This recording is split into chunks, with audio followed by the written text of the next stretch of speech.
Hey everybody, welcome to another episode of Billy the Bat Boys Corner. On the phone we have MLB umpire Phil Cuzzi. Thank you for coming on. Thank you, Billy. It's my pleasure. What led you to an umpiring career?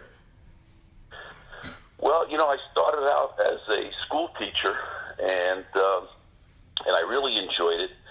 But as time went on, I said, I just don't know if I want to teach forever. And then I went into sales for a little while, and I enjoyed that, but I just didn't get me excited. So I kind of just thought about it, and I said, what would really light me up and what would really get me excited as a career? And I thought baseball. I always grew up loving baseball, and one day I was at Yankee Stadium with my friends, and as I'm watching the game, I found myself not watching the game, but watching the umpires. Yeah. And I said, that would be a great job. Mm-hmm. So I looked into it, and I pursued it, and here I am. Wow. How long did it take you to get to the major league level? I was in the minor leagues for 13 years. Wow. So that was a long time. Yeah. You've umped many special games, including 3 no-hitters. What are some of your other most memorable moments in baseball? Well, I guess the most memorable game was probably my first game, and that was in 1991, walking onto the field in St. Louis with the Cardinals playing the Dodgers. And I think you just always remember your first game, and that was very exciting. But, after that, any postseason game is very exciting to work. How did it feel to umpire the first game at the new Yankee Stadium?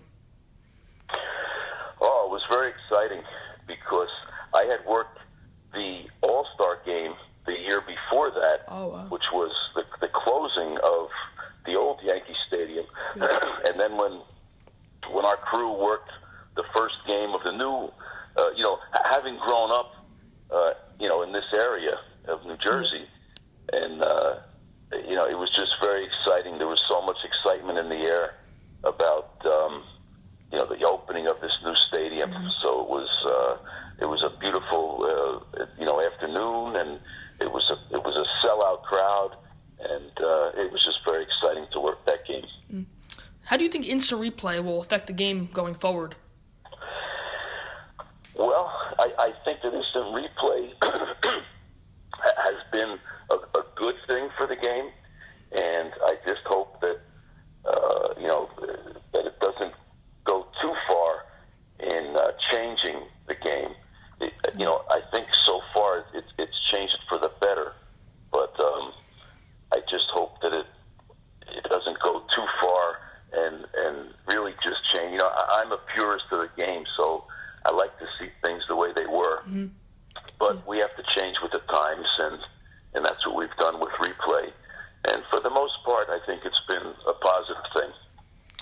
Do you think instant replay will eventually include the strike zone?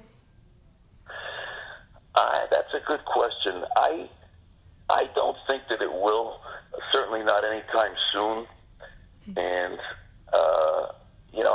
I think that would really change things in a way that I'm not even sure that the players or the fans would really like that. Aside from being accomplished in baseball, you run a successful charity, the Robert Longo ALS Fund. Can you talk a little bit about the charity and how people could donate? Well, it started 13 years ago, and you've been coming to a few of them yourself, right? Yes. What was this one? Your third? Second one. Second one. Yep.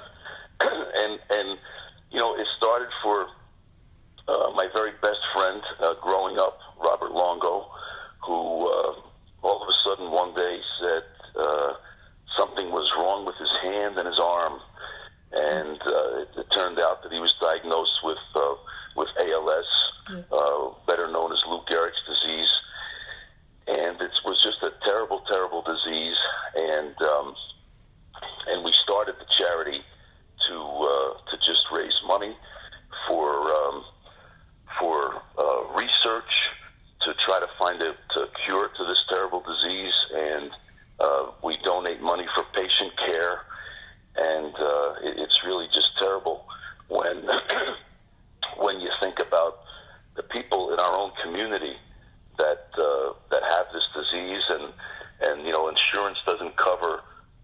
everything, and with the exorbitant medical cost and insurance not covering everything, it really becomes a hardship to people's families. So Yeah.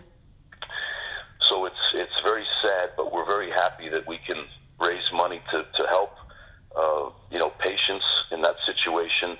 And it's really just been a coming together of our community, because every year we have one dinner, and as you know, we have over 600 people every year. And with my position in baseball, it's allowed me to bring in guest speakers such as Joe Torre and Tommy Lasorda and Bob Costas and just people like that are so willing to help, and we raise a lot of money for a good cause. Yeah. Our last question: what advice would you give to a younger umpire?